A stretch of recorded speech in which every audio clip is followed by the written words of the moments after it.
নমস্কার বন্ধুরা, আমার আরেকটি ব্লগে আপনাদের সকলকে স্বাগত জানাই। আজ আপনাদের সাথে একটি খুব সুন্দর রেসিপি শেয়ার করব, তা আবার সাউথ ইন্ডিয়ান স্টাইলে। চিংড়ি মাছ সাধারণত আমরা মালাইকারি করে থাকি, কিন্তু যদি মালাইকারি খেতে খেতে আমরা বোর হয়ে গিয়ে থাকি তাহলে কিন্তু এই সাউথ ইন্ডিয়ান স্টাইলটা আপনারা ট্রাই করতে পারেন। খুবই সিম্পল রেসিপি, খুবই সোজা। তাহলে চলুন শুরু করে ফেলি। আমি এখানে 400 গ্রাম মতন চিংড়ি মাছ নিয়ে নিয়েছিলাম। এগুলো কিন্তু সব সমুদ্রের চিংড়ি, তো টেস্টটাও কিন্তু এর দারুণ হয়। এরপর আমি চিংড়ি মাছের যে মেন মাথাটা আছে, মাথাটার পেছনে যে নাড়ি ভুড়িগুলো আছে সেগুলোকেও কিন্তু ভালো করে বের করে নেবেন। এটাতেই কিন্তু অনেকের অ্যালার্জি হতে পারে। তো আমি এই পিঠের জায়গাগুলো প্লাস পুরো আঁশটা ওর ছাড়িয়ে নিয়েছি। ছাড়িয়ে নিয়ে ওগুলোকে ভালো করে পরিষ্কার করে একটি বোলের মধ্যে নিয়ে নিয়েছি।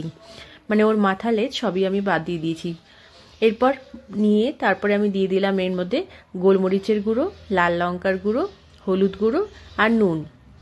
তারপরে দিয়ে দিচ্ছি এখানে একটু ভিনিগার, 1 চামচ আমি ভিনিগার দিয়েছি। আর দিয়ে দিলাম এখানে অল্প একটু দই।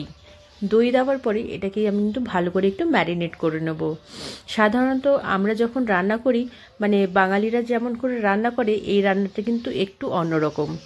তো চলুন দেখতে থাকুন, আপনাদের নিশ্চয়ই ভালো লাগবে। তা এবার আমি একটু মশলা বানিয়ে নেব।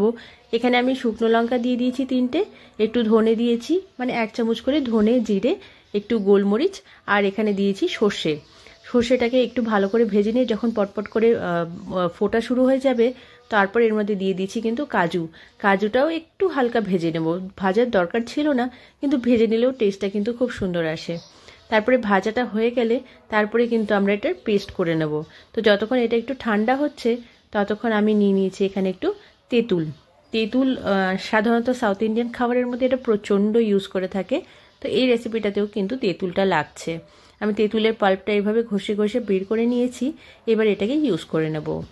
মশলাটা আমার ঠান্ডা হয়ে গেছে, এবার আমি দিয়ে দিচ্ছি এটাকে মিক্সিং জারের মধ্যে পেস্ট করে নেব। এবার এটাকে তারপর দিয়ে দেবো এর মধ্যে যে তেঁতুলের পাল্পটা আমরা বের করে রেখেছিলাম, সেই বিচিগুলোকে একটু সরিয়ে নিয়ে, বা আপনারা ছেঁকেও নিতে পারেন।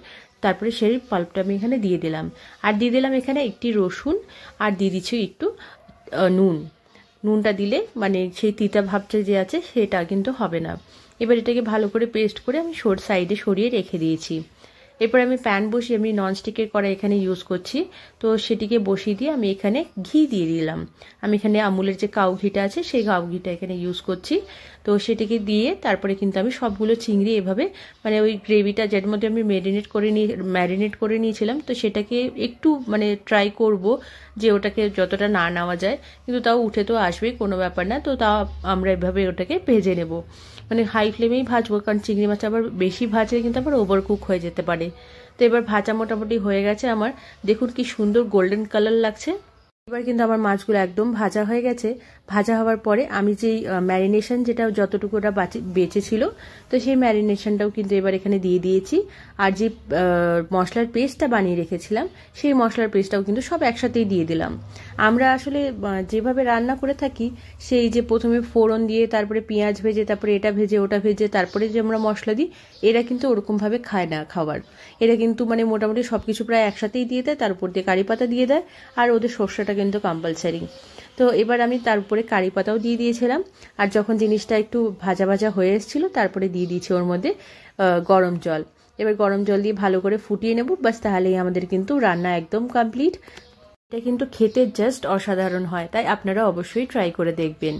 এবার এত সুন্দর একটি রেসিপি বানিয়েছি, তার সাথে একটু লাচ্ছা পরাঠাও হয়ে যাক। কিন্তু আমি এখানে ময়দা ইউজ করছি না, আমি এখানে ইউজ করছি আটা, যেহেতু একটু হেলদিও হতে হবে। তো আমি এই জন্য আটা ইউজ করেছি। আর দিয়ে দিয়েছি নুন আর তেল।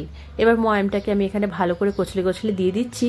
আর এইভাবে মুঠো করেও কিন্তু অবশ্যই করে দেখে নেবেন যে জিনিসটা বাইন্ড করছে কি না। তারপরে আটাটা মাখা হয়ে গেলে এভাবে কিন্তু গুটি করে নিয়েছি। আর আমি কিন্তু এখানে ইনস্ট্যান্ট লাচ্ছা বানাচ্ছি, এমন না যে আমি বানিয়ে রেখে দেবো।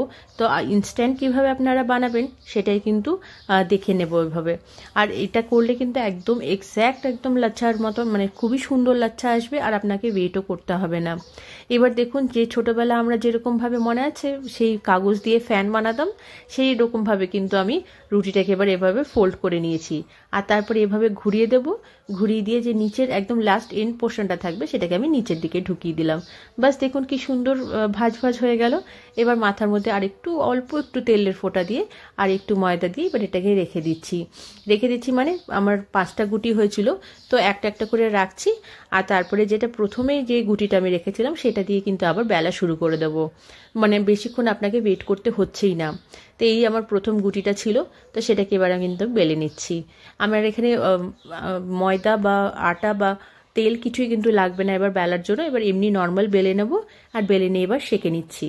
এরকম সুন্দর কালার চলে আসলে তারপরে কিন্তু এবার এখানে তেলটা দিয়ে দেবো।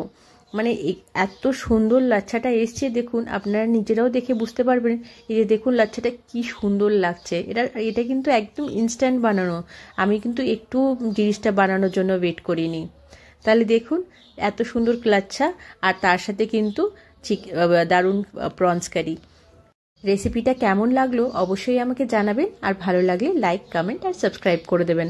Thank you.